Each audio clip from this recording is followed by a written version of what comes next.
আর গাড়িতে আবার কাটা দেয় কি দেখি দিনি কার গাড়ি।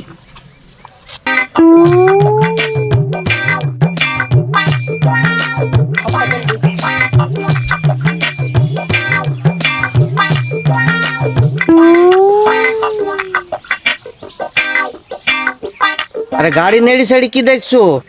ভাই গাড়িটা আপনার? ভাই গাড়িতে ওর কাটা দেয় কেন? গাড়ি চুরি মুড়ি হয়ে যাবে, এ লক মক নেই, একটা লক মারতে হবে, তালা মারতে হবে। আরে ভাই ও তা না, এখন এই ঈদের দিনে গাড়ির যে তেলের সংকট, অনেক জায়গায় গাড়ি পড়ে থাকছে, তেল চুরি হয়ে যাইছে। তাই আমি ওই যে কাটা দিয়ে থুইছি, এই বাড়িটায় দরকার ছিল গেছি যেন আঁকাবাকি করে তেলটা চুরি করে না নিয়ে যাইতে পারে, এই জন্যে আমি ওইটা প্রোটেকশন দিয়ে থুইছি। গাড়ি তো চুরি করছে না, 2-3 জায়গায় খবর পেয়েছি গাড়ি পড়ে আছে 2-3 রাত, কিন্তু তেল নেই, তেল চুরি হয়ে গেছে। তেল চুরি হয়েছে, গাড়ি চুরি হয় না। ঠিক আছে ঠিক আছে। আমি পারি না আর পারি না।